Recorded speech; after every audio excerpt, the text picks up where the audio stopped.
चारु भक्ष्या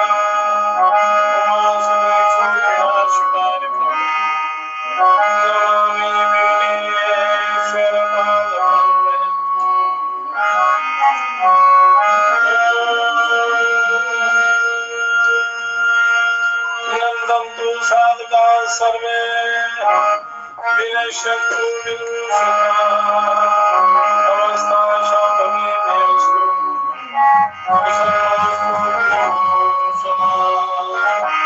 नमामि यामनीनाथ लेखालिन्द्रदुपन्था भवानी भवसंग्रामं निर्वापं शुभाननि नमामि यामनीनाथ लेखालिन्द्रदुपन्था भवानी भवसंग्रामं निर्वापं शुभाननि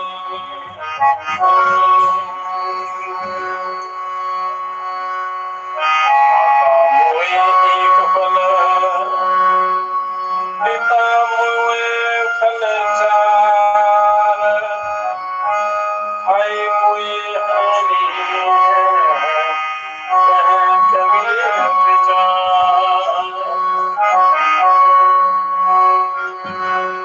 भाई मोए हरि कह कबीर विचार। संत कबीर जी कहते हैं कि ममता रूपी माता के मरने से बंधन मुक्त होने का एक फल है।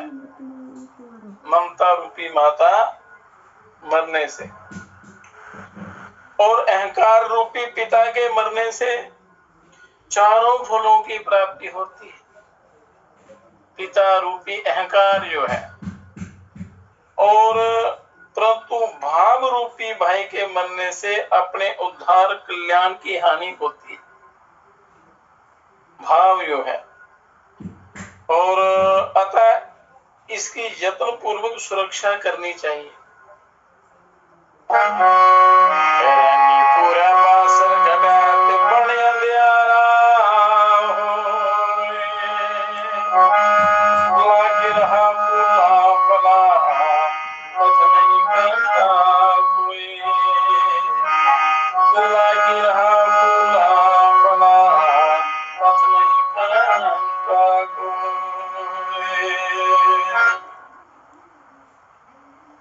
अज्ञानवश बाल्यावस्था रूपी रात्रि यूं ही व्यतीत हो गई और युवावस्था रूपी दिन भी घट गया विश्व भोगों में। अब जीवन रूपी वन में वृद्धावस्था रूपी अंधियारा हो गया है कि वृद्धावस्था में कोई कुछ भी नहीं कर सकते आप। रोगों के सिवा अंधकार के सिवा कुछ नहीं होता। इस प्रकार सारा समय गंवा देने वाला ये स्त्री पुत्र आदि का मोहाभिमानी अज्ञानी मनुष्य यूं ही फूला फला दिखाई पड़ता है, वास्तव में उसको मिलता कुछ नहीं। परंतु ये अपने कल्याण का कोई मार्ग तय नहीं कर पाया, उधेड़ गुण में रहा, रिश्ते बंधुओं के चक्कर में रहा, जीवन अपना सारा बर्बाद कर दिया।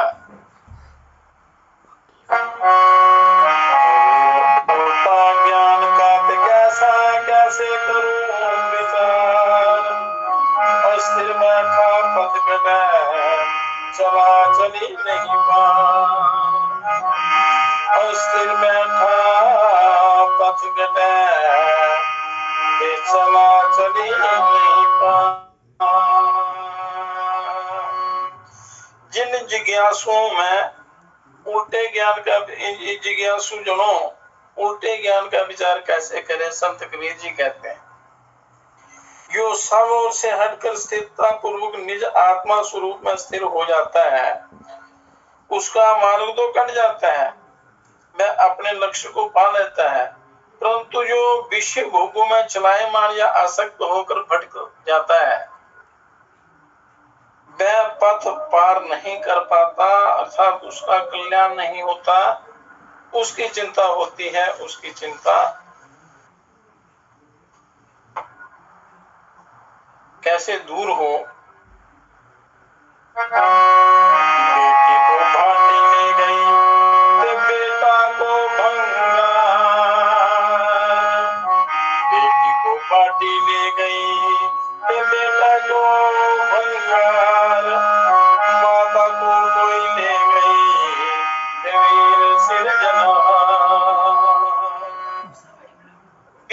विकार रूपी बेटी को भलाई भाव सत्कर्म रूपी भाटी ले गई और विवाद रूपी बेटा को ध्यान भजन रूपी स्थिति ले गई और ममता रूपी माता को परमात्मा से लगन रूपी लोई ले गई। कबीर जी कहते हैं कि इस प्रकार से सर्जनहार रूपी निज परमात्मा स्वरूप में जीव मिल गया। अगर ऐसा व्यवहार मनुष्य करता है तो ये जीव परमात्मा में मिल जाता है। आई बादरी ते बरसन लगा अंगार, कुछ कबीरा दाहने भाजत है संसार। माया रूपणी अज्ञान की बदली घुमड़ कर आई और संसारी जीवों के ऊपर छा गई तथा उससे कामादि विषय रूपी अंगार बरसने लगा। और संत कहते हैं कि इससे ये संसार जल रहा है और हे जीव तू सचेत हो और उठकर भाग चल और स्वयं को इस आग से बचा। उठ, जल्दी शीघ्र उठ और भाग कर चल दे और इस माया रूपी संसार से बचे। चर चर चर परिहरत मरण चर जाए, बाहर मास बिनु घृणा देखो मैं एक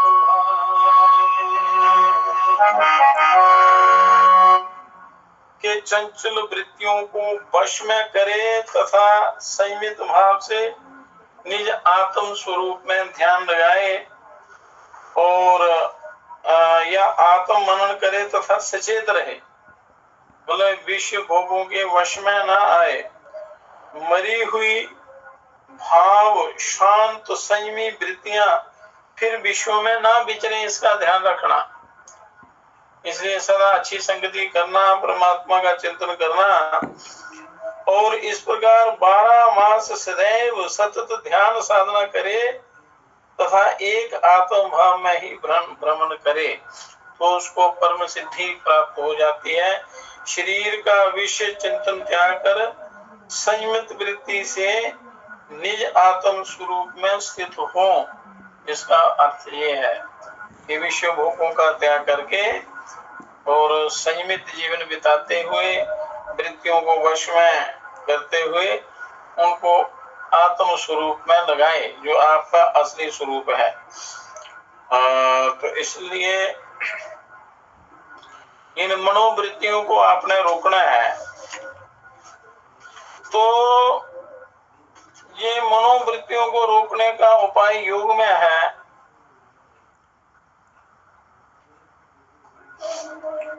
चित्त की वृत्तियों के निरोध को योग कहते हैं। तो योग का ये अब वर्णन करेंगे। उससे पहले राम गीता का एक अध्याय करेंगे।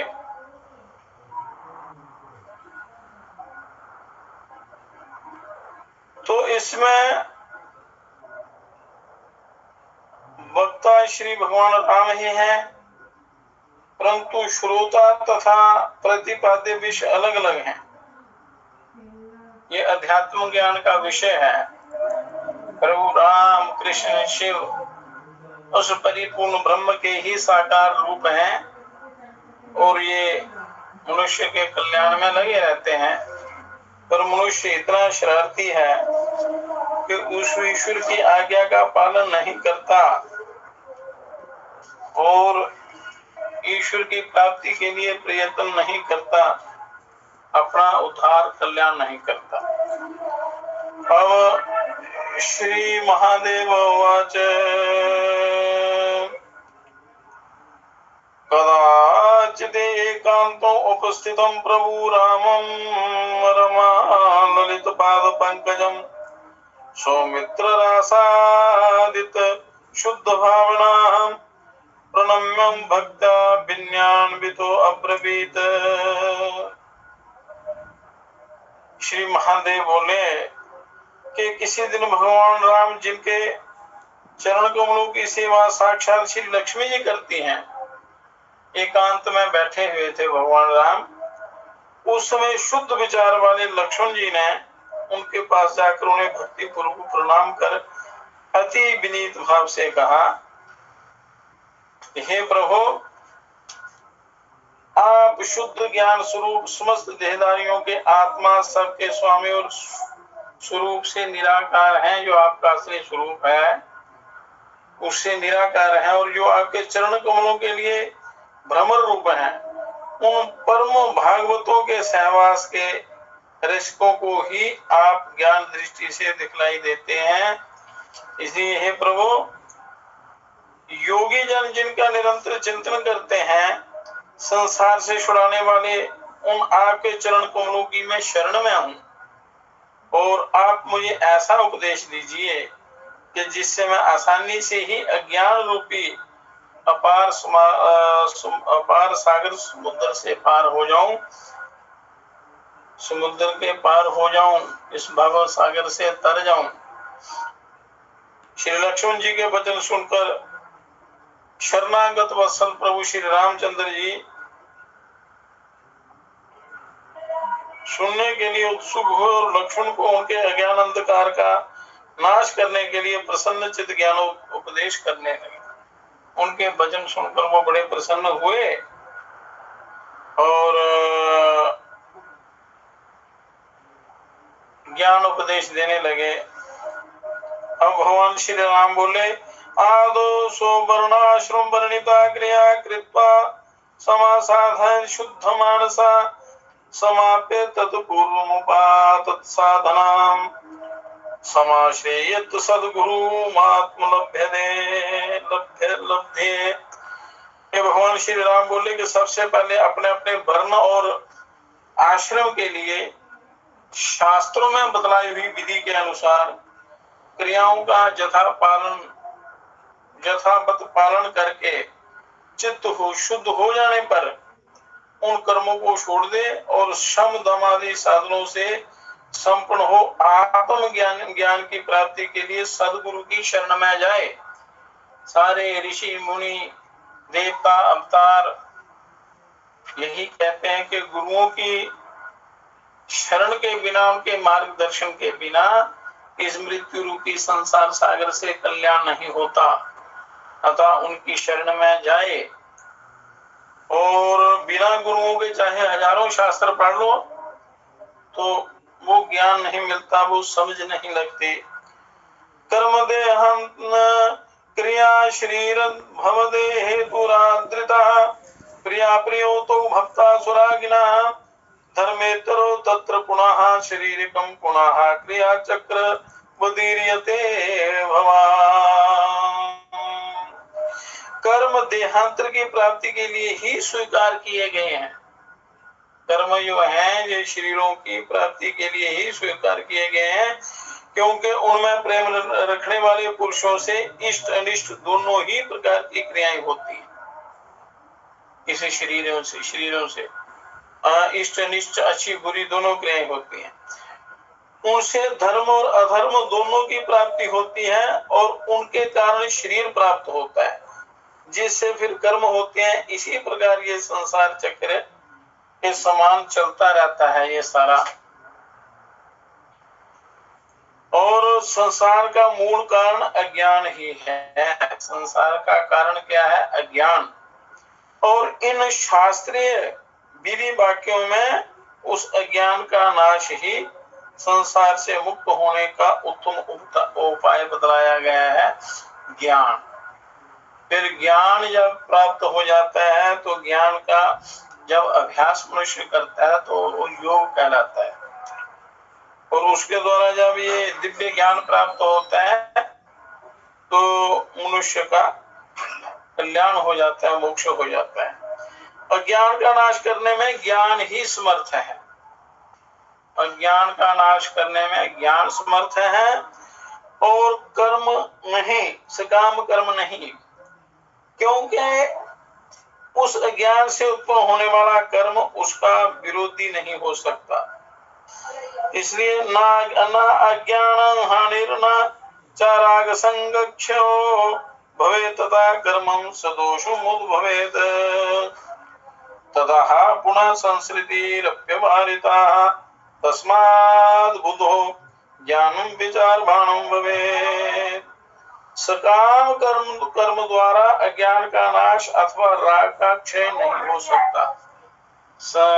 कामना रख कर जो कर्म किया जाता है उससे राग का क्षय नहीं होता और परम शांति नहीं मिलती, ज्ञान की प्राप्ति नहीं होती, अज्ञान का नाश नहीं होता, बल्कि उससे दूसरे सुदोष कर्म की उत्पत्ति होती है सकाम कर्म से, और उससे पुनः संसार की प्राप्ति होना अनिवार्य है। जब कर्म नया बन जाता है उससे पुनः ये संसार की प्राप्ति होती है। इसलिए बुद्धिमान को ज्ञान विचार में ही तत्पर होना चाहिए, ज्ञान की ही चर्चा करनी चाहिए, ज्ञान को ही धारण करना चाहिए, पक्की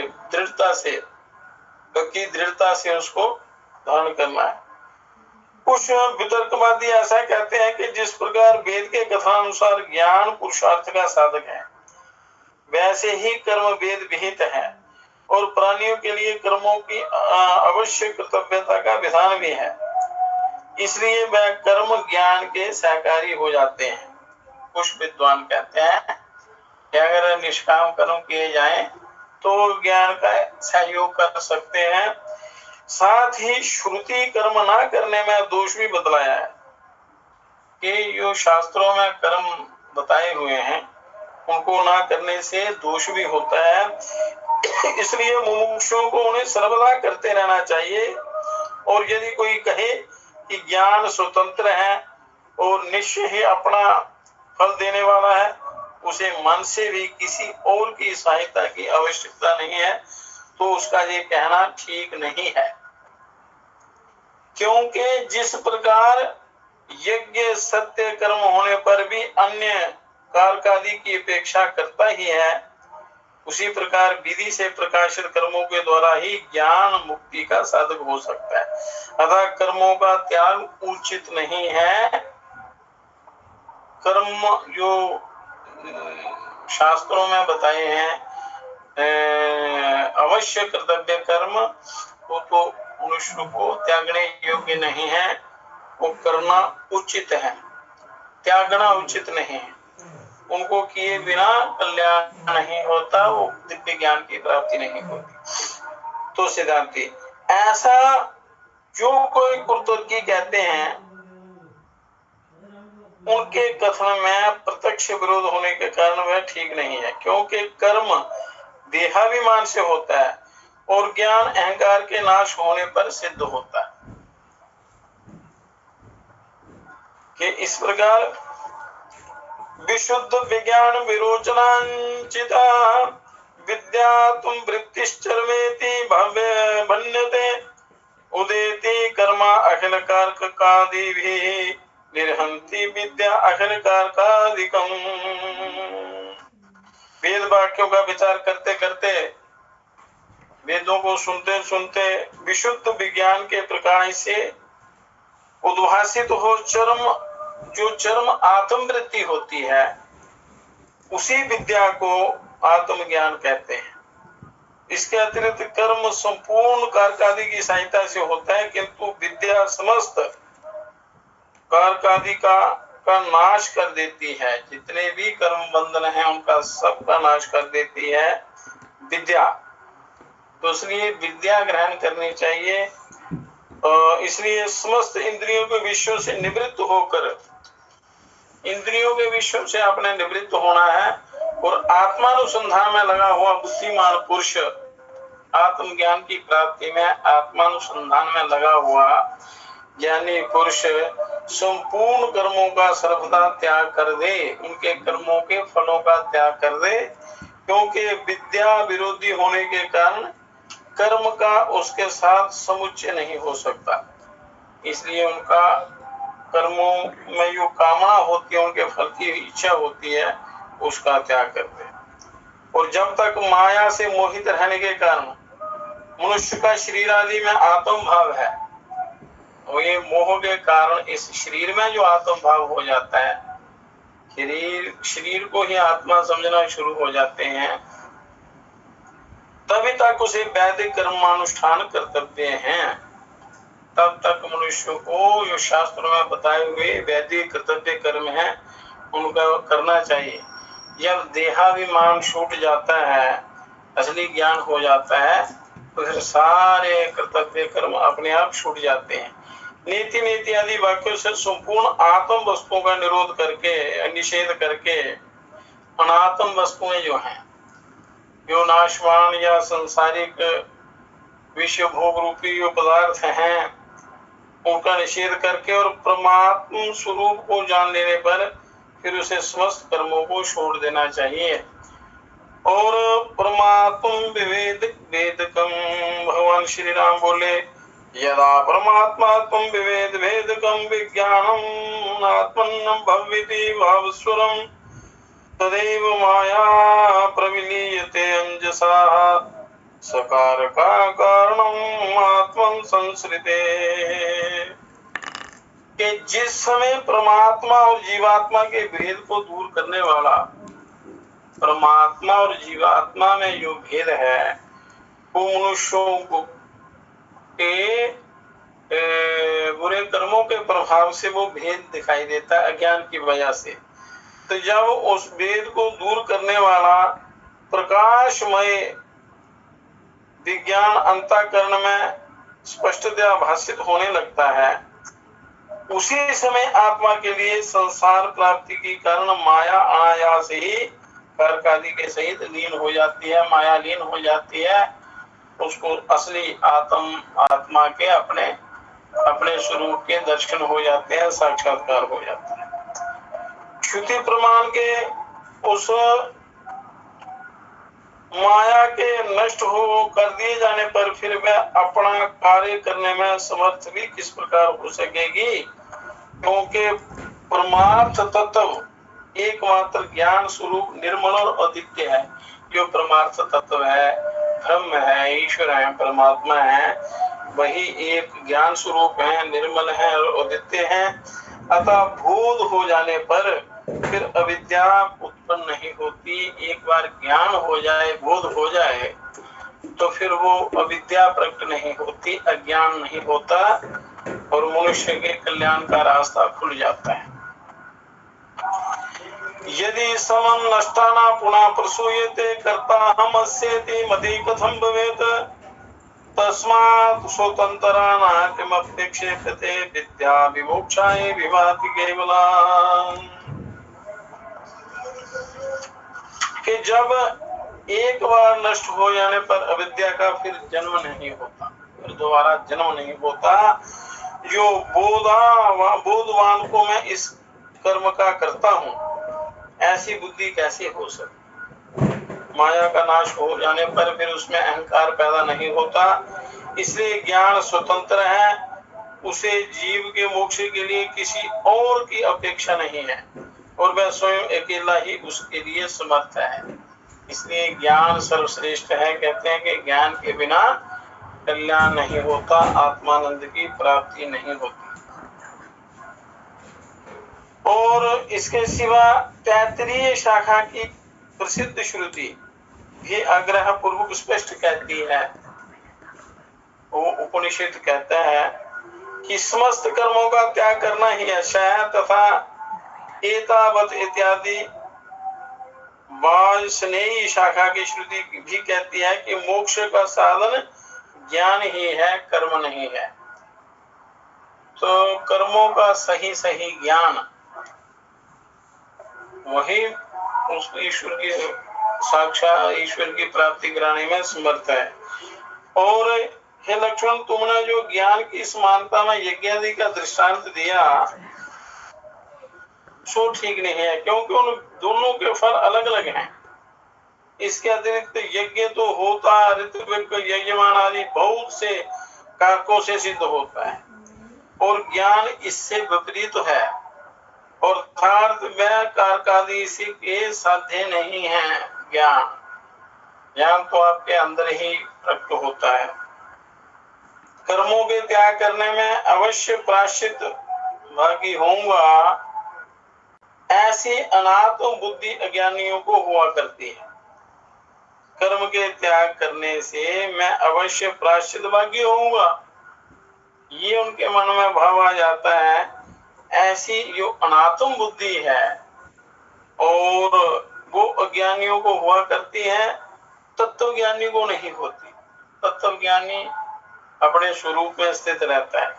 इसलिए विकार रहित चित्त वाले बोधवान पुरुष को विहित कर्मों का भी विधि पूर्वक त्याग कर देना चाहिए अपना लक्ष्य पूरा होने पर। फिर शुद्ध चित्त होकर श्रद्धा पूर्वक गुरु की कृपा से, शुद्ध चित्त होकर गुरुओं की कृपा से, गुरु की कृपा से ही परम कल्याण की प्राप्ति होती है। तत्वमसि इस महावाक्य के द्वारा परमात्मा और जीवात्मा की एकता का अनुभव करके, एकता जानकर स्मेरु के समान निश्चल और सुखी हो जाए, निश्चल एवं सुखी हो जाए, परमानंद की उसको अनुभूति हो जाए, ऐसा इसी मुमुक्षु को करना चाहिए। अब भगवान राम कहते हैं कि आदो पदार्थावगति गतिर्हि कारणम वाक्यार्थ विज्ञान विदो विधानता आत्मन्योर भवेत। ये नियम है कि हर वाक्य का अर्थ जानने में पहले उसके पदों का अर्थ का ज्ञान ही कारण है। किसी भी श्लोक का या वाक्य का अर्थ निकालना है तो उसको जानने में पहले उसके पदों के अर्थ का ज्ञान होना बड़ा जरूरी है। इस तत्वमसि महावाक्य के तात्पर्य पद क्रम से परमात्मा और जीवात्मा के ये वाचक हैं, क्योंकि संस्कृत पढ़े बिना शास्त्रों का ज्ञान नहीं होता। तो विद्वान लोग जो पढ़ते हैं सबको आनी चाहिए, पर जो विद्वान लोग स्वाध्याय करते हैं वो अच्छे ढंग से सरल भाषा में दूसरे लोग जो संस्कृत नहीं पढ़ सकते उनको ये दिव्य ज्ञान का प्रवचन देते हैं, मार्गदर्शन करते हैं। तो मनुष्यों को वो बना बनाया जो ज्ञान रास्ता है वो मिल जाता है। और असी उन दोनों की एकता करता है, इन दोनों जीवात्मा और परमात्मा में। जीवात्मा अंतःकरण का साक्षी है और परमात्मा परोक्ष इंद्रियातीत है, इंद्रियों के परे है। और इस विरोध को छोड़कर और लक्षण वृत्ति से लक्षित उनकी शुद्ध चेतनता को ग्रहण कर उसे ही अपना आत्मा जाने, इस प्रकार एक ही भाव से स्थित हो जाए ये जीव। पर ये बिना गुरुओं की शरण में जाने के सिवा ये कुछ भी नहीं होता। गुरुओं की शरण में जाएंगे तो वहां से ये सद्ज्ञान मिलेगा तो कल्याण होगा। पर गुरु पानी पीजिए शान, गुरु कीजिए जान। पर पहले पक्का दृढ़ निश्चय करके उनकी अच्छी प्रकार देखभाल सोच विचार करके, कल्याण कामी जो लोग हैं, आत्म जिज्ञासु लोग हैं, जो अपना कल्याण चाहते हैं, तो ब्रह्मनिष्ठ सिद्ध योग सिद्ध गुरु को की शरण में जाए, ताकि जिसने आत्मा का साक्षात्कार किया हो और जो साक्षात्कार करवाने की सामर्थ्य रखता हो, जो शिष्य का कल्याण करे, अखंडानंद बोधाय, उस अखंड आनंद का जो बोध कराए, अखंडानंद बोधाय शिष्य संताप हारणे, शिष्य का जो इस भव सागर रूपी जो संसार रूपी महासंताप है उसका हरण करे, उसको संताप को मटाए। शिष्य संताप हारणे सच्चिदानंद रूपाय तस्मै श्री गुरुवे नमः। ऐसे उस परम ब्रह्म स्वरूप गुरुओं के पास जाकर वो ब्रह्म विद्या प्राप्त करे। एकात्म जाहते चासना संभवे तथा च हल्लक्षणता विरोधता सोयम पदार्थाभिवम भाग लक्षणा युज्येत तत्वम पद्यर्दोषता। इस तात्पर्य पदों में जीवात्मा और परमात्मा में एक रूप होने के कारण यही लक्षणियां नहीं हो सकती, और परस्पर विरोध होने के कारण अजह लक्षण भी नहीं हो सकती। इसलिए सोयम सो आयम सोयम मतलब ये वही है, इन दोनों पदों के अर्थ को बड़ी भांति इन तत् और तोम पदों में भागवत क्या लक्षण ही निर्दोषता से हो सकती है। वो दिव्य ज्ञान, ये जो ज्ञान है, आत्म ज्ञान, ये बिना गुरु की शरण में गए प्राप्त नहीं होता। इसलिए कहते हैं कि उन गुरुओं के शरण में जाकर इसको बड़े सरल और सुगम ढंग से समझकर अपनी यात्रा आगे बढ़ाए, क्योंकि ये मनुष्य यात्री हैं, संसार सागर में ये अपने कल्याण के लिए जहाँ आते हैं अस्थायी रूप से, तो बिना गुरुओं के वो रास्ता नहीं मिलता, वो अज्ञान अंधकार नहीं मिटता। कोई ईश्वर का जो स्थान है उसकी प्राप्ति कराने वाले गुरु हैं, परम पद की प्राप्ति कराने वाले। तो पृथ्वी आदि पंचीकृत भूतों से पैदा हुए ये जल, पृथ्वी, जल, अग्नि, वायु, आकाश, ये इन भूतों से ये जितने भी समस्त प्राणी हैं पैदा हुए हैं। सुख दुखादि कर्म भोगों के आश्रय और पूर्वोपार्जित कर्म फल से, तो पिछले जन्म में पूर्वोपार्जित कर्म, मतलब पिछले जन्म में जो कर्म किए हुए हैं उनके फल से प्राप्त होने वाला इस मायामय आदि अंतवान शरीर को विज्ञजन आत्मा की स्थूल उपाधि मानते हैं। ये जो कर्मों के द्वारा जो कर्म किए होते हैं उन्हीं कर्मों के अनुसार ये मायामय शरीर मिलता है। और जो ज्ञानी लोग हैं वो उसको आत्मा की स्थूल उपाधि मानते हैं कि आत्मा का स्थूल स्वरूप है। जैसे ये ब्रह्मांड जो है उस परिपूर्ण ब्रह्म का साकार स्थूल रूप है, उसी प्रकार आत्मा का ये शरीर स्थूल रूप है। और मन, बुद्धि, 10 इंद्रियां तथा 5 प्राण, इन 17 अंगों से युक्त और अपंचीकृत भूतों से पैदा हुए सूक्ष्म शरीर को जो भोक्ता के सुख दुख आदि का अनुभव और ये अनुभव का साधन है, आत्मा का दूसरा देह मानते हैं। और अनादि जो इंद्रियों से जो सूक्ष्म इंद्रियां हैं ये आत्मा का दूसरा शरीर है। ये स्थूल शरीर है और इंद्रियों से, सूक्ष्म इंद्रियों से बना हुआ ये 5 प्राण इत्यादि सूक्ष्म कर्म इंद्रियां, ज्ञान इंद्रियां और पंच प्राण और इत्यादि ये 17 तत्वों से बना हुआ शरीर ये दूसरा देह कहलाता है आत्मा का। इनके अतिरिक्त अनादि और अनिर्वाच्य मायामय कारण शरीर ही जीव का तीसरा देह है। जो कारण शरीर इस जीवात्मा के 3 शरीर हैं, स्थूल, सूक्ष्म और कारण। इस प्रकार उपाधि भेद से सर्वथा अलग स्थित, पृथक स्थित अपने आत्म स्वरूप को क्रमशः अपने हृदय में निश्चय करे, अपने हृदय में इनकी भावना करे। और स्फटिक मणि के समान ये आत्मा भी भिन्न भिन्न कोशों में उनके संग से उन्हीं के आकार का भासने लगता है। स्फटिक मणि के समान ये स्फटिक मणि बिल्कुल क्लियर क्रिस्टल की तरह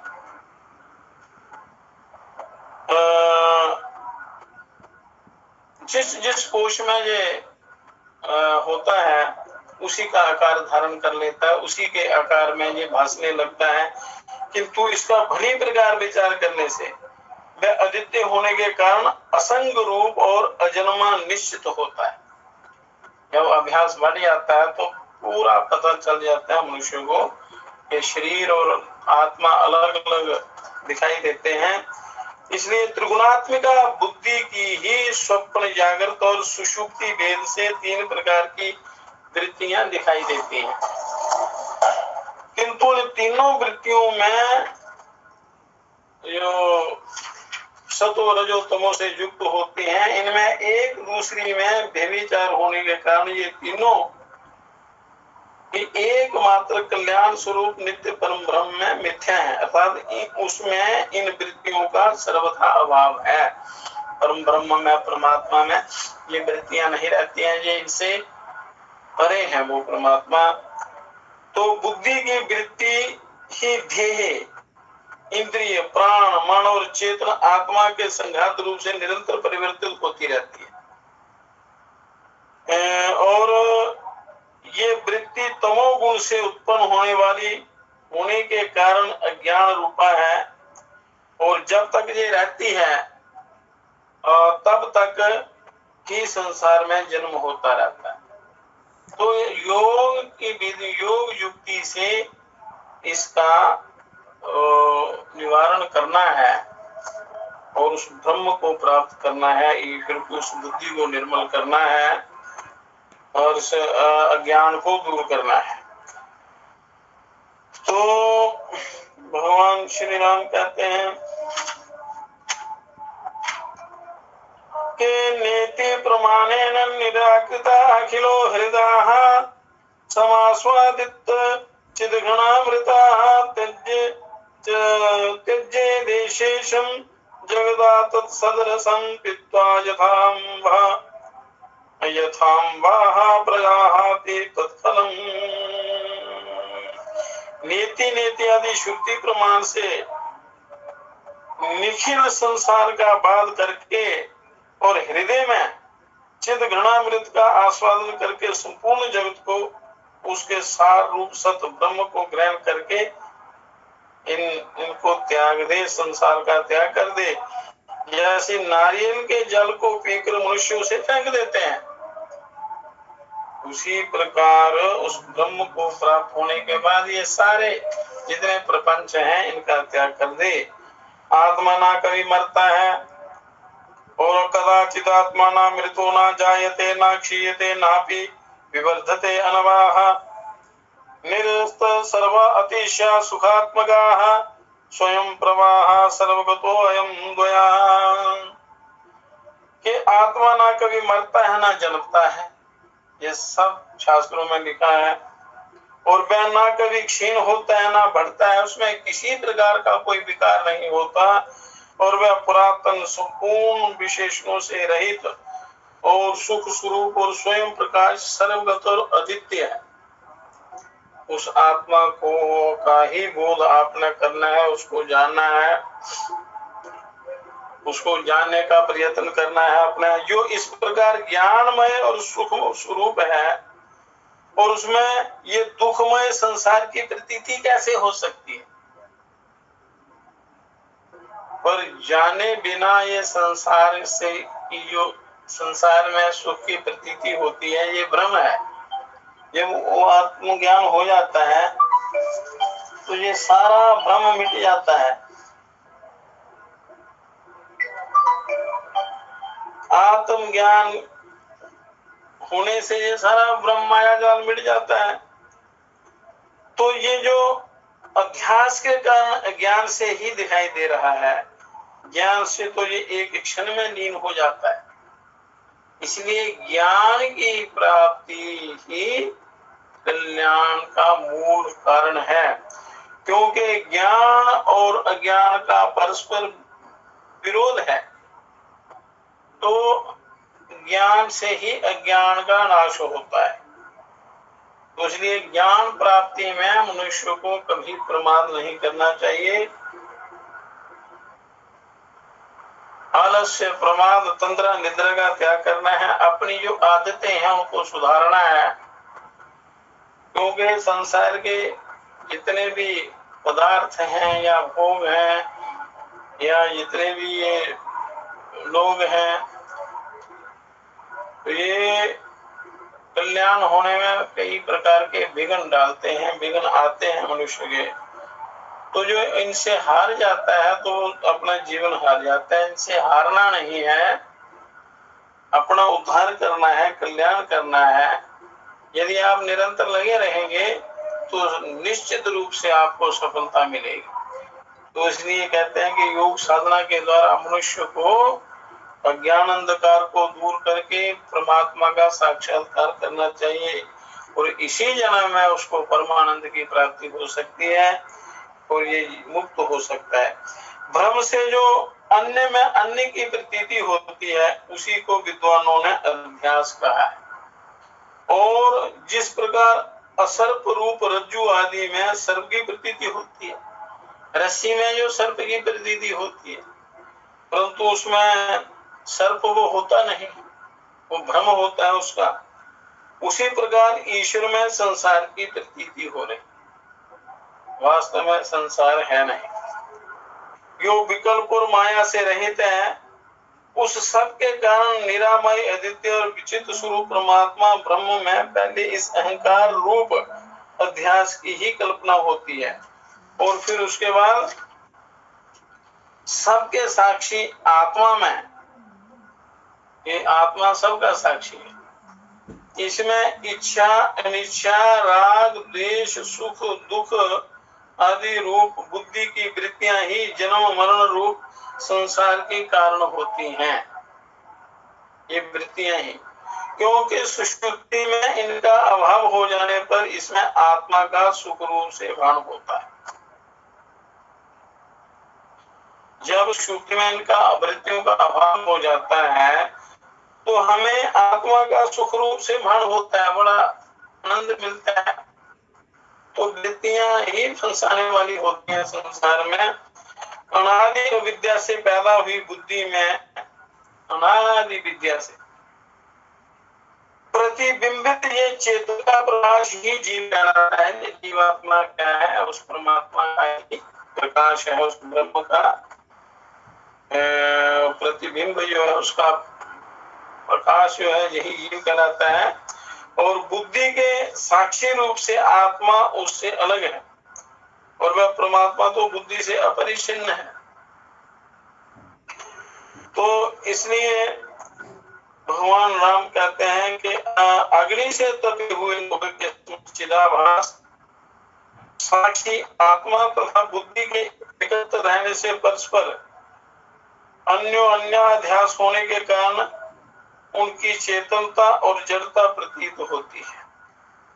जिस प्रकार अग्नि से तपे हुए लोह पिंड में अग्नि और लोहे का तादात्म्य हो जाने से, उनकी एकता हो जाने से लोहे का आकार अग्नि में और अग्नि की उष्णता लोहे में दिखाई देने लगती है। और उसी प्रकार बुद्धि और आत्मा का तादात्म्य हो जाने से आत्मा की चेतनता बुद्धि आदि में, तो बुद्धि आदि की जड़ता आत्मा में प्रतीत होने लगती है। और इसलिए अध्यासवश बुद्धि से लेकर शरीर पर्यंत अनात्म वस्तुओं को ही आत्मा मानने लगते हैं, ये अज्ञान के कारण, भ्रम के कारण। तो गुरु के समीप रहने से गुरु सकाशादपि वेद वाक्यतः संजात विद्यानुभवो निरीक्षतमं स्वात्मानमात्मस्थ उपधि वर्जितम त्यजेद शेषम जडमात्म गोचरम। के गुरु के समीप रहने से और वेद वाक्यों से आत्म ज्ञान का अनुभव होने पर गुरु के समीप उनका सानिध्य प्राप्त करना चाहिए, उनसे ज्ञान की प्राप्ति करनी चाहिए। उनकी सेवा और आज्ञा का पालन करके मनुष्य दिव्य ज्ञान की प्राप्ति करता है। और वेद वाक्यों से और वेदों से शास्त्रों का जो श्रवण करते हैं, उनसे जो ज्ञान होता है, आत्मा का अनुभव होता है, होने पर अपने हृदयस्थ उपाधि रहित आत्मा का साक्षात्कार करके आत्म रूप से प्रतीत होने वाले ये देहादि संपूर्ण जड़ पदार्थों का त्याग कर देना चाहिए। जो जिन जड़ पदार्थों को हम अपना स्वरूप मान लेते हैं, ज्ञान होने पर इन सब का त्याग कर देना चाहिए। तो क्या समझना चाहिए कि मैं प्रकाश रूप अजन्मा अद्वितीय निरंतर भासमान अत्यंत निर्मल विशुद्ध विज्ञान घन निरामय क्रिया रहित और एकमात्र आनंद स्वरूप हूँ, ऐसी भावना करनी। ऐसा अनुभव होता है जब ये शरीर के अंदर से मल निकल जाते हैं, दुष्विचार, दुष्ट जो बुरी वृत्तियां हैं, बुरे विचार हैं, या आशा तृष्णा राग द्वेष इत्यादि ये अज्ञान जब नाश हो जाता है तो फिर इसको अपने आप का अनुभव होता है। तो फिर ऐसा जो ये श्लोक है इसके अनुसार वो ध्यान करता है। और मैं सदा ही मुक्त अचिंत्य शक्ति, अतीन्द्रिय ज्ञान स्वरूप, अविकृत रूप और अभिकृत रूप और अनंत पार हूँ। वेदवादी पंडित जन अहर्निश मेरा हृदय में चिंतन करते हैं। जब मनुष्य को आत्मानुभव होता है तो इस प्रकार सदा आत्मा का अखंड वृत्ति से चिंतन करने वाले पुरुष के अंतःकरण में पैदा हुई विशुद्ध भावना तुरंत ही कारकादि के सहित अविद्या का नाश कर देती है। जो कर्मों के जो फल इत्यादि होते हैं या अविद्या अज्ञान जो होता है उसका नाश हो जाता है। जिस प्रकार नियमानुसार सेवन की हुई औषधि रोग को नष्ट कर डालती है, औषधि मनुष्य शरीर के रोग को दूर करने के लिए जब नियमित रूप से वैद्य के द्वारा बताए हुए नियम के अनुसार औषधि लेता है, जीव निरंतर बिना किसी विघ्न के, बिना किसी नागे के निरंतर औषधि लेता है, जो जितना विधान बताया होता है तो रोग नष्ट हो जाता है। औषधियां रोगों को नष्ट कर देती हैं नियम से लेने से। और उसी प्रकार नियम से यदि आप ज्ञान की प्राप्ति करें, साधना करें, अभ्यास करें, योगाभ्यास करें, तो थोड़े ही समय में वो आत्मानंद, आत्मानुभव, आत्मानुसंधान हो जाता है, उस तत्व ज्ञान की प्राप्ति होती है। अब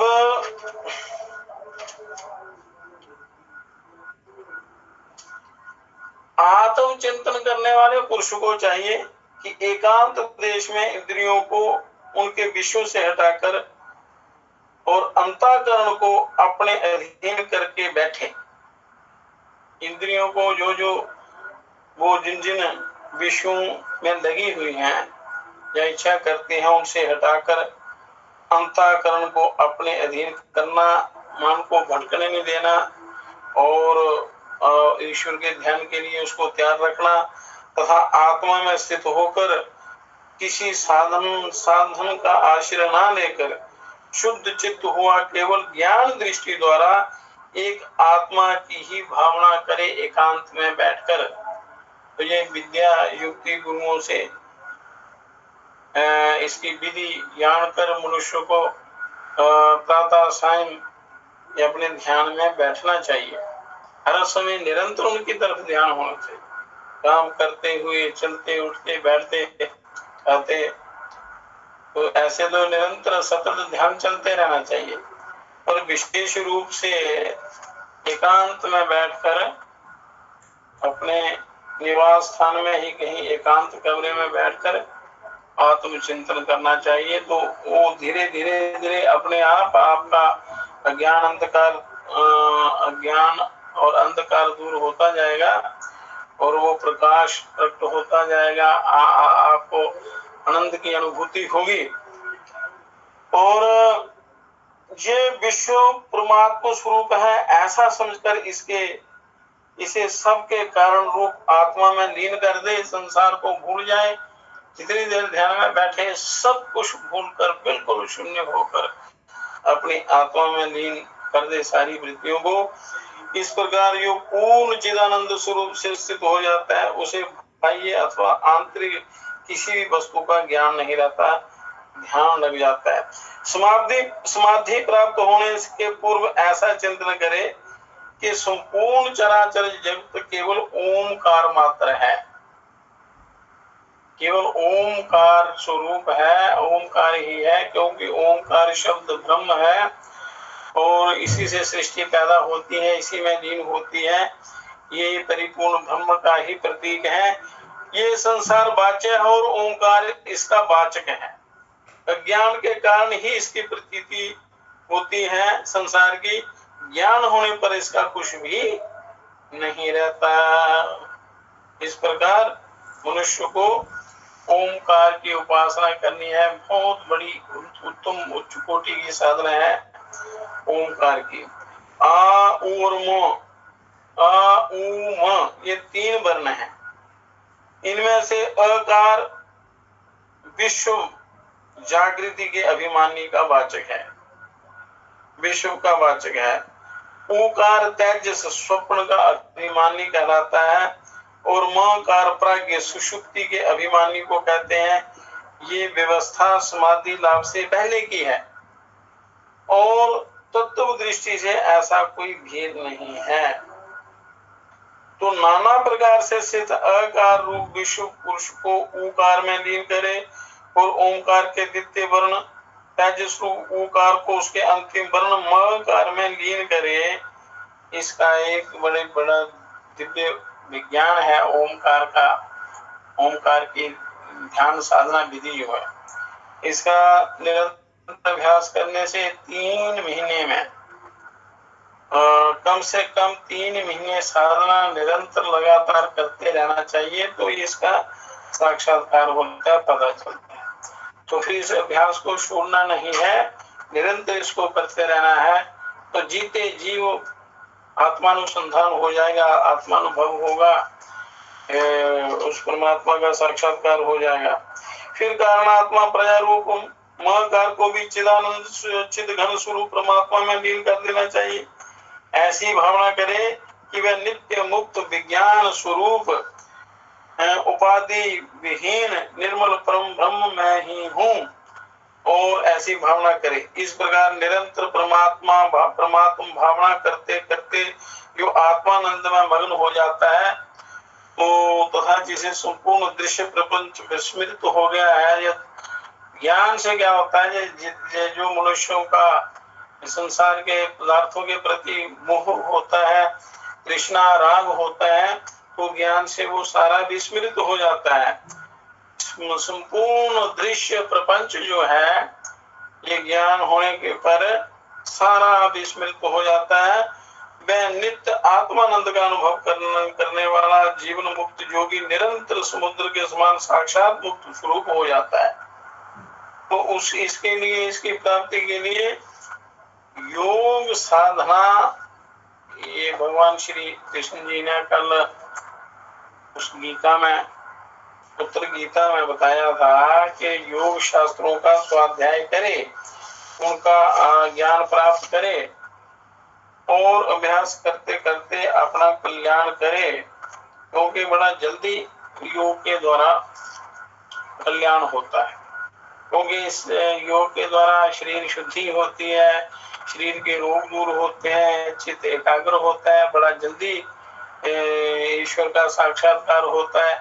उसमें कई प्रकार की साधनाएं हैं, उनका निरंतर अभ्यास करने से होता है। सुनना बहुत जरूरी है, श्रवण, उत्तम श्रोता होना चाहिए मनुष्य, सात्विक श्रवण करना है, तो उससे आपका परम कल्याण होगा। अब योग शास्त्रों का जो गीता में भगवान श्री कृष्ण जी ने जो मार्गदर्शन किया है, जो विधियां बताई हैं, जो दिव्य ज्ञान दिया है, उसमें उन्होंने शास्त्रों का ज्ञान प्राप्त करने की आज्ञा दी है कि योग विधियों द्वारा, योग शास्त्र का स्वाध्याय करके महापुरुषों के पास जाकर मनुष्य को उनका अभ्यास करना चाहिए। तो महर्षि पतंजलि जी ने इस योग साधना को सरल करके इनके 4 पाद बनाए हैं मनुष्य के कल्याण के लिए। और अष्टांग योग नामक ये ग्रंथ है, पतंजलि योग प्रदीप में उन्होंने सारा वर्णन किया हुआ है, सारे उपनिषदों का, वेदों का सार उसमें दिया हुआ है। तो क्रियात्मक वो योग है, साधनाएं हैं, तो बिना किए कुछ नहीं होगा, करेंगे तो तत्काल आपको फल मिलेगा। तो इसलिए उनका श्रवण और उनके अनुसार अपना जीवन बनाना चाहिए, बहुत ही आवश्यक है। अब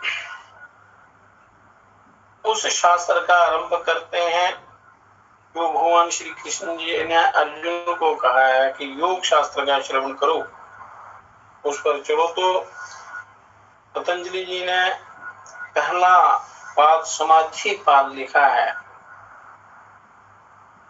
फिर साधन पाद है, विभूति पाद है, कैवल्य पाद है, ये 4 इसके हैं। और सूत्रबद्ध किया हुआ है मनुष्य को उसको याद रखने के लिए।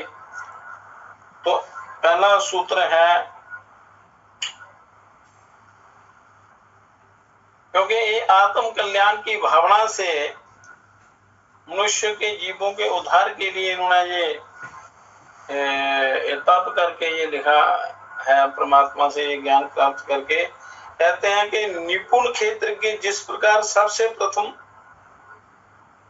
जो भूमि को अच्छी प्रकार जो उपजाऊ भूमि होती है, उस अधिक उपजाऊ भूमि को अच्छी प्रकार तैयार करके बुहार के उसका कूड़ा करकट इत्यादि निकाल के बड़े अच्छे ढंग से उसको बनाता है, उसमें श्रेष्ठतम बीज बोता है, उसको अच्छे प्रकार बनाकर। अगर खेत की अच्छी प्रकार बुहाई करके अच्छे ढंग से उसमें से जो कूड़ा करकट है वो निकाल कर, और हमारे शरीर के अंदर क्या है कि राग द्वेष और ये वासना तृष्णा रूपी जो कूड़ा करकट कंकड़ पत्थर हैं, इनको जो त्याग देता है, निकाल देता है और उस शरीर को उस योग के योग्य बनाता है। जैसे एक कुशल क्षेत्रज्ञ जो है, किसान जो है, भूमि को अच्छी प्रकार उसको बनाकर तैयार करके फिर उसमें बीज बोता है, इसी प्रकार महर्षि पतंजलि समाहित चित्त वाले उत्तम अधिकारियों के लिए सबसे प्रथम समाधि पाद का आरंभ करते हैं कि पहले ये जितने भी मल हैं, ये कंकड़ पत्थर इत्यादि हैं, जो दोष हैं, उनको हटाकर फिर उसमें बीज बोते हैं, तो वो शरीर का शुद्धिकरण करके फिर उसमें ज्ञान टिकता है, अन्यथा नहीं। अब पहला उनका सूत्र है अथ योगानुशासनम, क्योंकि योग गीता में हर अध्याय में योग शब्द जुड़ा हुआ है। जैसे अर्जुन विषाद योग, कर्म संन्यास योग, विभूति योग, आत्म संयम योग, कर्म संन्यास योग इत्यादि इत्यादि, पुरुषोत्तम योग, सारे अध्यायों में योग का वर्णन है। तो योग जो है ये सर्वोपरि साधन है मनुष्य के कल्याण की प्राप्ति का, ब्रह्म की प्राप्ति का। अब कहते हैं कि अथ योगानुशासनम, कि अब हम आरंभ करते हैं ऐसे ज्ञान को जिससे मनुष्य का कल्याण निश्चित हो जाता है, और सारे ऋषि मुनियों ने इस साधना को किया है, उसके बिना वो अपना कल्याण नहीं कर सकते। योग एक सर्वोपरि उत्तम मार्ग है ईश्वर की प्राप्ति का। जैसे पैदल कहीं दूर देश जाना हो, तो 10,000 किलोमीटर दूर जाना हो, तो पैदल चलने वाला व्यक्ति जो है वो कई वर्ष लगा देगा, समय लगा देगा, काफी समय लगता है। फिर जो साइकिल पर जाने वाला उससे कम समय लगता है, फिर मोटरसाइकिल पर जाने वाले का और थोड़ा कम समय लगेगा, और कार द्वारा जाने पर और कम समय लगेगा, रेल के द्वारा और कम, और हवाई जहाज के द्वारा बिल्कुल कम समय लगता है। उसी प्रकार ये हवाई जहाज से भी सर्वोपरि उत्तम वेग वाला रास्ता है, मार्ग है ये ईश्वर की प्राप्ति का। वहां को करोड़ों वर्ष लग जाते हैं पर जाने में, अगर ऐसे जाना हो, और योग मार्ग के द्वारा आप अति शीघ्र उस ब्रह्म लोक तक जा सकते हैं, उस ब्रह्म परम पद को प्राप्त कर सकते हैं, तो कल्याण कर सकते हैं। तब योग की शिक्षा देने वाले ग्रंथ का प्रारंभ करते हैं। अथ योगानुशासनों का ये अर्थ है। तो संस्कृत इतनी सुंदर, मधुर और पवित्र और उत्तम वाणी है, जिसके बोलने और सुनने से भी आनंद की प्राप्ति होती है। आदि साधना तो श्लोक सुनने और बोलने से हो जाती है, और फिर जो आगे साधना करता है बड़े ढंग से, तो परम कल्याण हो जाता है। तो आज से शब्द कहते हैं आरंभ करने को, आरंभ वाचक और मंगल करने वाला ये शब्द है, और जिसके द्वारा लक्षण, वेद, उपाय और फलों सहित शिक्षा दी जाए, व्याख्या की जाए, उसको अनुशासन कहते हैं। अनुशासन के किसको कहते हैं कि जिसके द्वारा पूर्ण लक्षण, उसका पूर्ण भेद, उसका उपाय और फलों सहित शिक्षा दी जाए। फलों सहित कि कौन सी क्रिया कैसे करनी है, उसका पूरा ज्ञान, फिर उसका फल क्या है, उसकी विधि क्या है और उसका परिणाम क्या होगा, उसकी व्याख्या को अनुशासन कहते हैं। और अनुशासन के बिना इस जीव का उद्धार नहीं होता, और योग के अनुशासन को कहते हैं। तो ये पहला सूत्र है, अथ योगानुशासनम। तो जब सूत्र मनुष्य को स्मरण हो जाता है, अगर व्याख्या उसने पढ़ी हो, सुनी हो, फिर उसको पता चल जाता है कि मुझे क्या करना है, इसका अर्थ क्या है और इसमें क्या विधि दी हुई है। इसलिए अर्थ योगानुशासन के अर्थ हुए। अब लक्षण, भेद, उपाय और गुण सहित योग की शिक्षा देने वाले शास्त्र को आरंभ करते हैं। योग कहते हैं ईश्वर के मिलन को, समाधि को, आत्मा का परमात्मा के साथ एकत्व जो है, एकात्म भाव है, या उनका जो मिलन है, उसको योग कहते हैं। और उपनिषदों, वेदों में भी योग समाधि को कहते हैं। और समाधि सारी भूमियों में चित्त का धर्म है, सारी अवस्थाओं में चित्त का धर्म है समाधि। यो 3 भूमियों में दबा रहता है, चित्त जो है 3 भूमियों में दबा रहता है, केवल 2 भूमियों में प्रकट होता है चित्त। तो चित्त की 5 भूमियां हैं, तो इसकी 5 अवस्थाएं हैं, 5 स्थितियां हैं इसकी। एक क्षिप्त है, मूढ़ है, विक्षिप्त है, एकाग्र है और निरुद्ध है। ये पिछले भी उपनिषदों में इनका वर्णन आया है। वृत्त्या पंचतया, चित्त की भूमियां जो हैं वो 5 प्रकार की हैं। केवल 2 भूमियों में ये प्रकट होता है। तो इनका विस्तार पूर्वक वर्णन आगे किया जाएगा। जब तक विस्तार पूर्वक आप वर्णन नहीं सुनेंगे या इसका अच्छी प्रकार विश्लेषण नहीं करेंगे तो समझ नहीं लगेगी।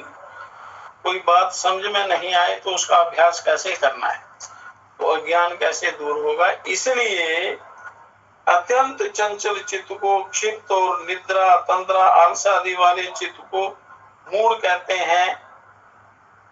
मतलब मूढ़ अवस्था क्या है इस चित्त की, जब तक इसका ज्ञान नहीं होगा तो आप कुछ भी कर नहीं पाएंगे। तो क्या कहते हैं कि अत्यंत चंचल चित्त को, क्षिप्त और निद्रा और तंद्रा, आलस आदि वाले चित्त को मूढ़ कहते हैं। और क्षिप्त से जो श्रेष्ठ चित्त है, क्षिप्त से जो श्रेष्ठ चित्त है, अवस्था है, जिसमें कभी कभी स्थिरता होती है, उसे विक्षिप्त कहते हैं। कभी कभी स्थिरता होती है, कभी कभी विक्षिप्त हो जाता है, उसे विक्षिप्त स्थिति कहते हैं। क्षिप्त और मूढ़ चित्त में तो योग का गंध भी नहीं होता। जो इनकी 5 अवस्थाएं हैं, क्षिप्त और मूढ़, विक्षिप्त, एकाग्र और निरुद्ध अवस्था, तो पहली जो 2 भूमियां हैं उनमें तो योग का नामो निशान नहीं होता, योग की गंध भी नहीं होती। और विक्षिप्त चित्त में जो कभी कभी क्षणिक स्थिरता होती है, उसकी भी योग में, योग के पक्ष में गिनती नहीं है, विक्षिप्त अवस्था की भी, क्योंकि ये स्थिरता दीर्घ काल तक स्थिर नहीं रहती।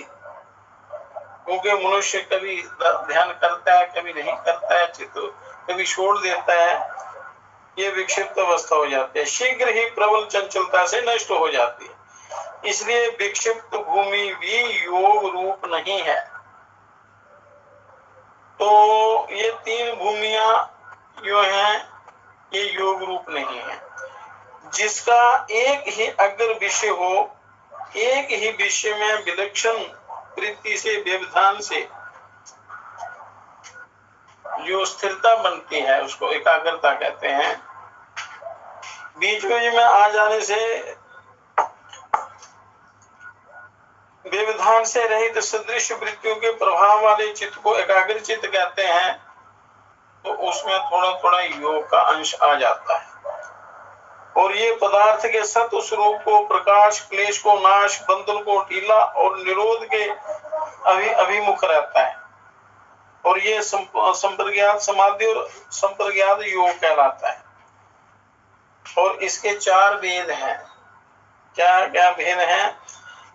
वितर्कानुगत, विचारानुगत, आनंदानुगत और अस्मितानुगत।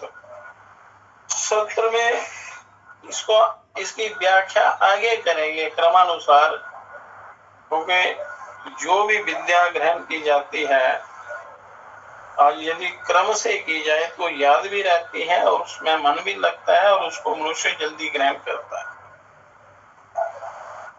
और सर्व वृत्तियों के निरोध वाले चित्त को निरुद्ध कहते हैं। उस निरुद्ध चित्त में असंप्रज्ञात समाधि होती है, उसी को असंप्रज्ञात योग कहते हैं। एकाग्र और निरुद्ध अवस्थाएं ये योग की भूमियां हैं। इसमें ये चित्त की योगारूढ़ अवस्था है। ये उसके लक्षण को प्रकाशित करने की इच्छा से आगे कहते हैं।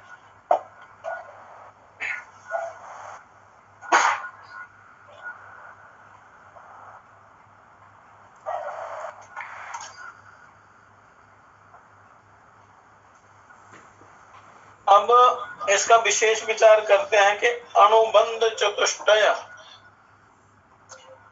के ग्रंथकार अपने इस ग्रंथ के आरंभ में निम्न 4 बातों का वर्णन करके कहते हैं। ये है विषय कि ये योग शास्त्र का ये वर्णन अब शुरू प्रारंभ किया है, इसका विषय क्या है और प्रयोजन, दूसरा क्या है प्रयोजन, इस शास्त्र का प्रयोजन क्या है, अधिकारी, इसका अधिकारी कौन है। बोले अधिकारी को ही सुनाना चाहिए। ये ब्रह्म ज्ञान, दिव्य ज्ञान जो अधिकारी होगा उसी को सुनाने का लाभ है, अन्यथा अनधिकारी को सुनाएंगे तो वो इसका अनादर करेगा, उसको ग्रहण नहीं कर पाएगा। तो विषय, प्रयोजन, अधिकारी और संबंध के इसके साथ शास्त्र का क्या संबंध है, यो ज्ञान दिया जाता है कि इनका शास्त्रों से क्या संबंध है। तो इनको अनुभव चतुष्टय कहते हैं, अनुबंध चतुष्टय। और महर्षि पतंजलि जी ने अब आरंभ करते हैं, इसी से इन 4 बातों को बतला दिया है, अनुबंध चतुष्टय को बतला दिया है केवल अर्थ शब्द कह के। तो इस महर्षि पतंजलि योग दर्शन का विषय योग है और योग मनुष्य के कल्याण में सर्वोपरि साधन है, सर्वोपरि मार्ग है। गीता में भी इसका बड़ा विस्तृत रूप से भगवान श्री कृष्ण चंद्र जी ने वर्णन किया है, क्योंकि ये असत्य नहीं हो सकता, क्योंकि तो साक्षात परिपूर्ण ब्रह्म, सृष्टि के कर्ता धर्ता परिपूर्ण ब्रह्म परमात्मा के मुख से निकला हुआ ये दिव्य ज्ञान है, यो मनुष्य के कल्याण का हेतु है। इसलिए इसमें पूर्ण श्रद्धा, पूर्ण विश्वास होना चाहिए। फिर इसमें बड़ी प्रेम, श्रद्धा, भावना से आलस्य प्रमाद रहित होकर इसमें साधन करने से इस जीव का कल्याण होता है। और जिसमें योग के अवान्तर भेद, साधन और फल का प्रतिपादन किया गया है इस शास्त्र में।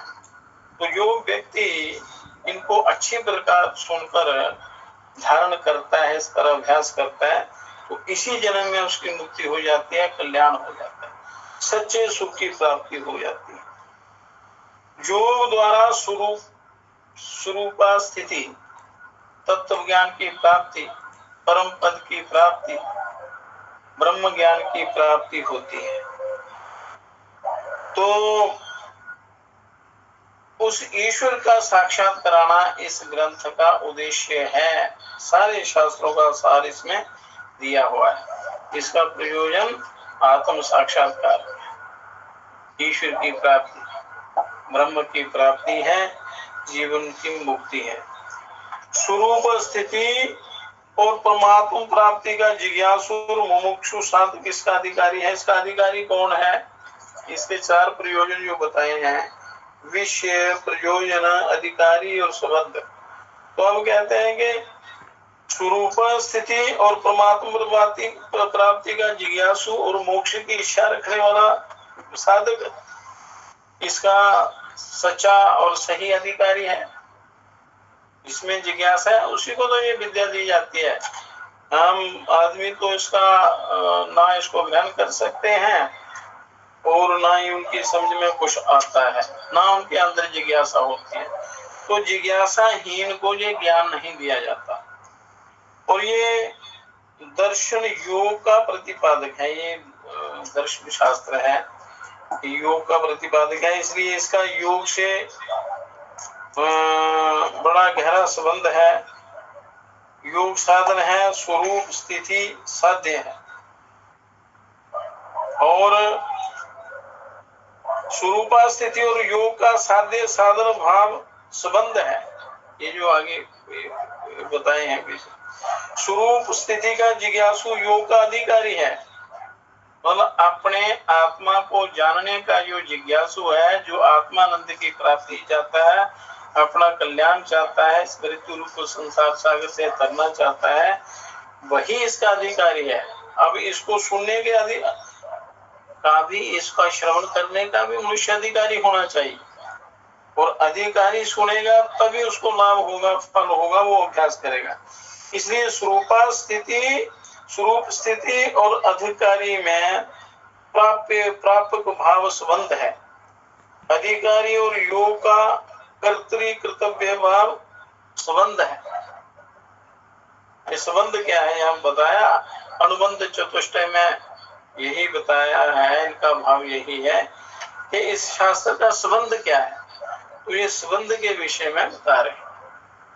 तो जब इसकी महिमा का आपको पता चलेगा तो आपके इसमें श्रद्धा पैदा होगी, श्रद्धा होगी तो आपको श्रवण करने की इच्छा होगी, और श्रद्धा युक्त यदि श्रवण करेंगे तो वो दिव्य ज्ञान आपके अंदर बैठ जाएगा। फिर जब अंदर जो ज्ञान है दृढ़ता से अगर बैठ जाए अंदर, तो फिर मनुष्य उस पर अभ्यास करता है, और अभ्यास का फल ये होता है कि उसका साक्षात्कार हो जाता है ईश्वर का। इसका जन्म मरण ये बंधन कट जाते हैं। पर मनुष्य की आदतें बड़ी खराब हैं। उनका पहले तो जिज्ञासा होना बहुत आवश्यक है, फिर उसके अनुसार मनुष्य का दिनचर्या अच्छी होनी चाहिए, भाव विचार पवित्र होने चाहिए, फिर जाकर यदि ये साधना करे तो उसका कल्याण होता है। तो योग जो संस्कृत व्याकरण में जो शब्द है, शब्द का अर्थ क्या है? धातु अर्थ इसका धातु, योग शब्द युक्ति और मेल, युक्ति अर्थात मेल, तथा जुज समाधौ, ये संस्कृत में धातुएं होती हैं जिनसे ये शब्द रूप इत्यादि वाक्य बनते हैं, अर्थ का पता चलता है। इस धातु से समाधि के अर्थ में प्रयुक्त होता है, जुज समाधौ। और श्री व्यास जी महाराज ने इस दर्शन में योग का सर्वत्र ही समाधि के अर्थ में ही प्रयोग किया है। तो इन्होंने 8 अंगों में इसको प्रतिपादित किया है, लिखा हुआ है मनुष्य के लिए। तो यमनियम आसनम प्राणायाम प्रत्याहार धारणा ध्यान समाधि समाध्यो अष्टवंगानी के ये 8 अंग हैं, यम नियम आसन प्राणायाम प्रत्याहार धारणा ध्यान समाधि। तो इन अंगों को जो अच्छे प्रकार श्रवण करके इनको जो धारण करता है, साधन करता है, उनका परम कल्याण हो जाता है। इसलिए क्रम से ये साधना आगे बताई जाएगी।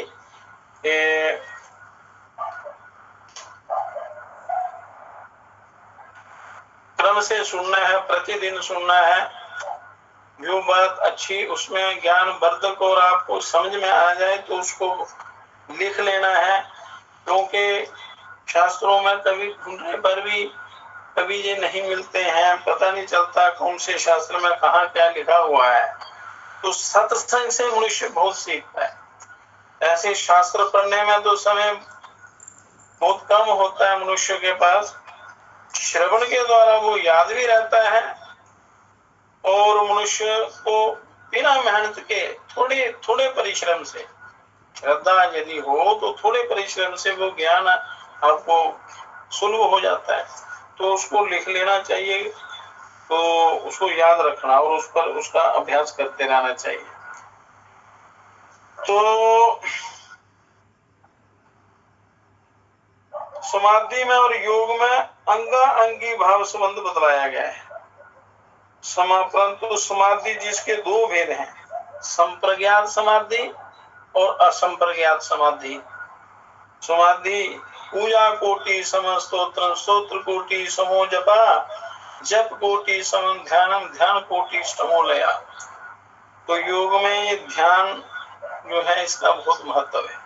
करोड़ों बार जप, पूजा पाठ, स्तोत्र पढ़ने का फल जो है एक बार ध्यान करने से होता है। और ध्यान जब स्थिर दृढ़ हो जाता है तो समाधि लग जाती है, समाधि का लाभ मिलता है। तो इस प्रकार योग समाधि जो है ये बड़ा ही उत्तम मार्ग है ईश्वर मनुष्य के कल्याण का। तो असंप्रज्ञात समाधि जो है इसका वर्णन आगे करेंगे।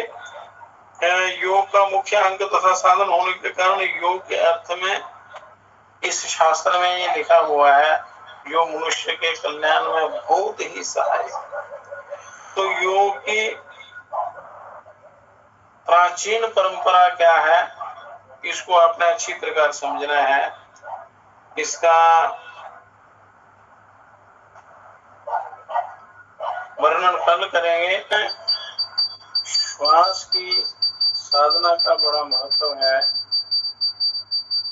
तो भजन के रूप में मनुष्य को भजन करने का तरीका बताया है इस आध्यात्मिक भजन के रूप में, कि जो आप श्वास लेते हैं श्वासों को व्यर्थ नहीं जाने देना है। श्वासों को अपने चित्त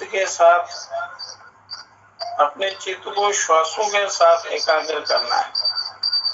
श्वास की तरफ अपने चित्त ध्यान लगाना है। तो ध्यान करते करते आपका चित्त उस आनंद में लीन हो जाएगा, स्थिर हो जाएगा, मन जो है काबू में हो जाएगा। तो हर श्वास आपका भजन साधना हो जाएगी। इसमें क्या है कि जो आप श्वास लेते हैं ये ओम का जाप, राम का जाप, सूक्ष्म रूप में ये सोहम का जाप हो रहा है। तो कहते हैं सोहम शब्द विचारो साधु, सोहम शब्द विचारो सोहम शब्द विचारो साधु, सोहम शब्द विचारो सोहम शब्द विचारो साधु, सोहम शब्द विचारो माला कर से बिरत नहीं है, माला कर से बिरत नहीं है, वो जीवन मरण उतारो रे, जीवन मरण उतारो। जपा जाप होत घट माही, जपा जाप होत घट माही, बाकी हो निहारो रे, बाकी हो निहारो रे। सोहम शब्द विचारो साधु, सोहम शब्द विचारो रे, सोहम शब्द विचारो साधु, सोहम शब्द विचारो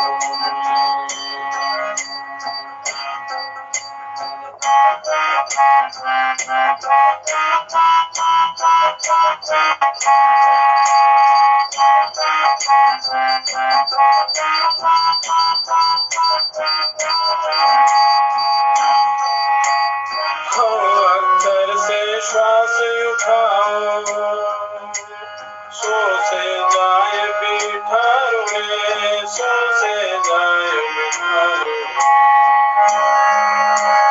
हंसो उल्ट होत है सो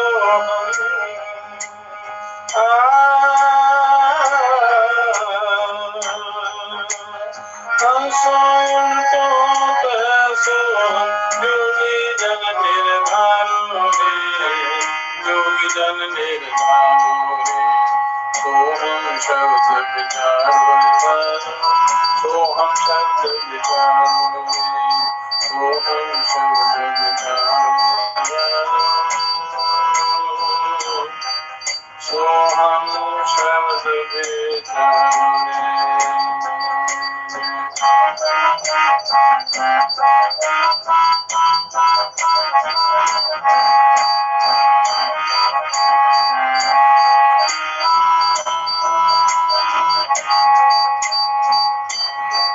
सब एक सहजार मिलाकर शेषो भूत शोमारो रे, शेषो भूत शोमारो रे। अष्टपहर में जागत सोत,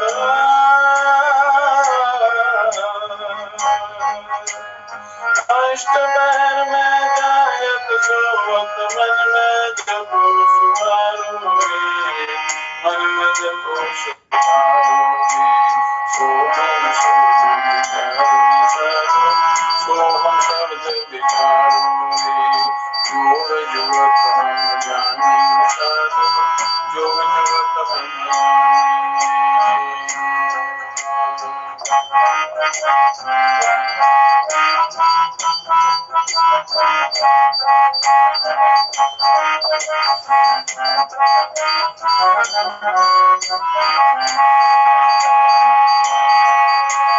जो जन चिंतन करतन निरंतर,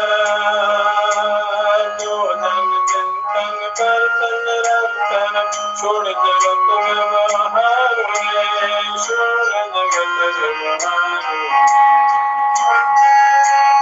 ब्रह्मानंद परम पद पावे,